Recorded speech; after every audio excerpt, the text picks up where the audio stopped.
Welcome to the Racing Pigeon International Podcast. We talk about everything racing pigeons, the latest news, results, events, and interviews from around the world.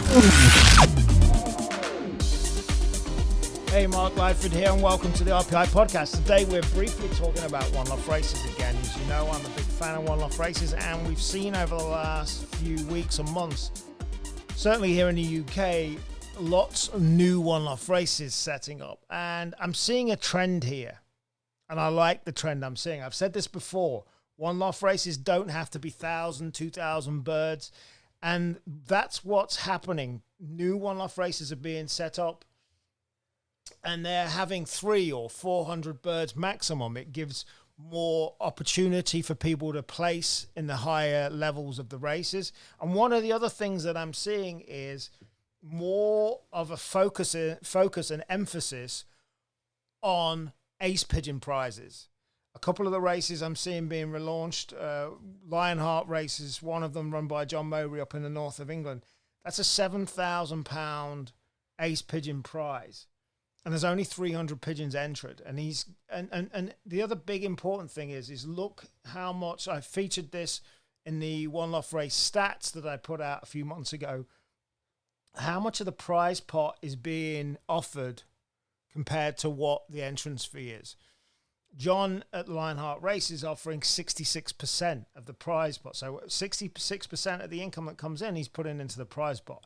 That's pretty good. Average, a good average is 50%, which is a good amount. Look at that, and I think you're going to see more smaller one-off races happening. Like I've said before, there's no reason for them to have to be thousands of pigeons. And I think the smaller races, certainly the numbers show that the smaller races have better returns. They're easier for people to manage and what have you. And I'd ask, how many people does it take to look after more than 600 or 700 pigeons? Certainly, I don't personally feel that more than one person can look after 500 pigeons adequately. How many people does it take to look after 1,500 or 2,000 pigeons? It certainly takes a multiple team of people to look after them properly.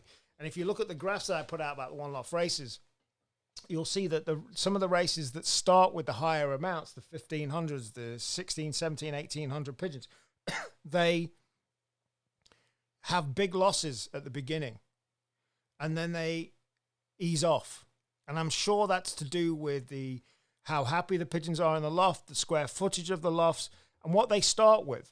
And I think the smaller one-off races that are coming up are going to do better. They're going to be better value for people that are competing in them.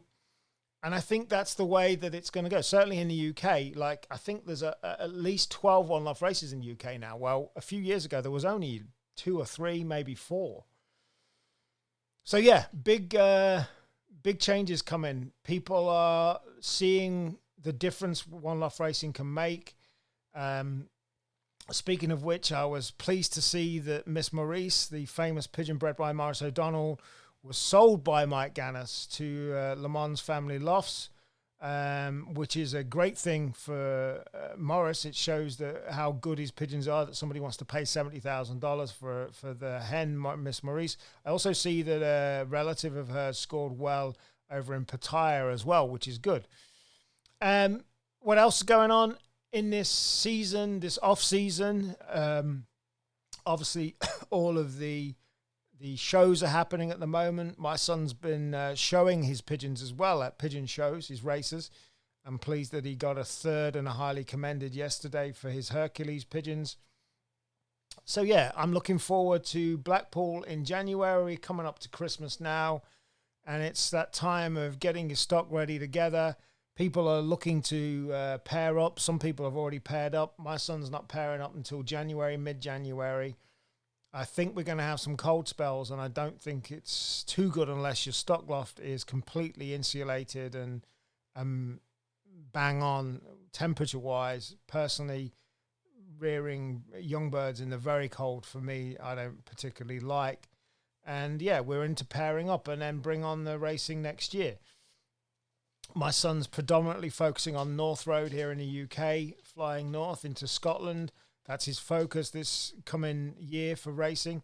There's a lot of people flying south. He still wants to at some point fly to France as well. So yeah, what else is going on in your local area? What are the changes? What's happening? Please let us know. Like I said, we are a completely worldwide podcast. Everybody listens from all around the world. It's not just about the UK and Europe.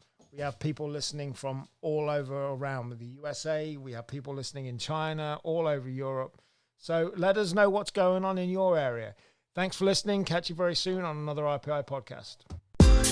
You've been listening to the RPI Podcast. Check out more episodes at podcast.racingpigeoninternational.com.